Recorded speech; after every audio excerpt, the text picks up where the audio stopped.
please put your hands together for Luanne. Yeah.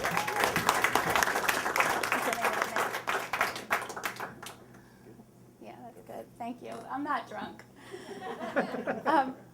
I have always wanted to go to a psychiatrist or a counselor or a therapist because I thought it would be really great to go and talk about myself and have someone's undivided attention. But I've never gone, and now I have you guys. But the reason that I never went to a psychiatrist is because I never felt justified, because I've been very fortunate and I've had a very good life and nothing really traumatic has ever happened to me. I had 2 loving parents.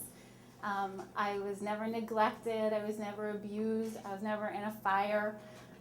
There were a few years in middle school where my brother gave me the nickname Clyde after the orangutan that was Clint Eastwood's sidekick in Every Which Way But Loose. And I kind of wish hair gel had been around in the 80s more than it was. But other than that, I really can't complain about the life I've had, and I never felt like I deserved to go get counseling or anything. I went to a speaker at my mom's group a couple of years ago, and she was a counselor, and she said that everyone should go to therapy because we all carry around with us these traumas from our childhood that might have been very minor, but really have an impact on our behavior and our emotional well-being as adults. And I felt like I knew it. I knew that I needed counseling. And it's not my fault that I eat a whole box of Twinkies every time I feel sad. And I instantly thought of an occasion that could be the root of a lot of my problems as an adult. And it was a time in 1975 where my brother and I had a good idea. We were home alone, maybe because that's what you did in 1975 when you were 4 and 6 years old, or maybe my Nana was there, but if she was watching Merv Griffin in the other room because we were completely unsupervised. And we wanted to do something nice for my mom. My mom was so loving and so much fun and took such good care of us, and she was a nurse, and so she worked nights, and the only time she had to sleep was in the mornings when we were home watching Sesame Street, but climbing all over her and asking for cereal. So we wanted to do something to make her happy. So we put our little brains together, and we went out to our sandbox, and we got our buckets from the beach, and we went out to the lawn, and we filled the buckets with 47,000 little white clover flowers. And we brought them into the house, into the kitchen, and we made my mom the most magnificent floral creation you have ever seen. And I don't mean that we put these flowers in a vase and made an arrangement. I want you to think Longwood Gardens here.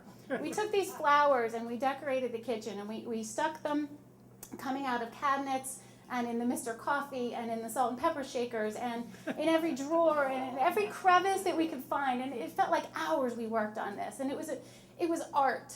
And we were so proud of it. And our special little, the thing we thought was so magnificent was we took a little bouquet and we had it coming out of the stem of the teapot. And we thought it was so beautiful. And we were, not only was she going to be so happy and have this beautiful thing to enjoy, but she was going to be so proud of our creativity. And we felt so good about it. We were giddy. We couldn't wait for her to get home and see it. So when she did come home, she did not come in and say, "Oh my God, what have you done to my kitchen?" She came in and said, "Oh my God, what have you done to my kitchen?" And she was mad. She was really mad. And she called it a mess. And she made us clean it up. And when she saw our special little bouquet coming out of the teapot where the tea usually comes out, everything got aggravated to a whole new level. And we were just baffled. And we could not understand why she couldn't see this work of beauty that we had created for her. And not only did we have to clean it up, but we were pained by it. It was like, imagine Michelangelo, his mom comes in and is like, "What have you done to my Sistine Chapel?" That's how we felt. And I know Michelangelo's mom didn't own the Sistine Chapel, but whatever.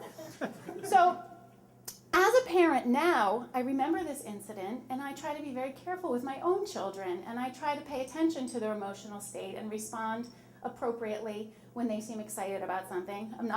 I believe in discipline. I'm not one of these parents who gives them all kinds of false praise. Believe me, I yell at them more than anybody. But I don't want to be the reason when my daughter grows up, she doesn't have the confidence to realize her dreams of becoming a librarian / singer / actress / bookstore owner / hairdresser. I don't want that on me.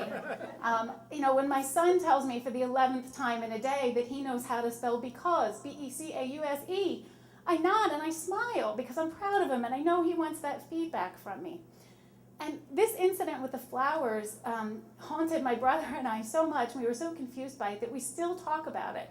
And my mom pretends like she doesn't even remember it, like it never even happened.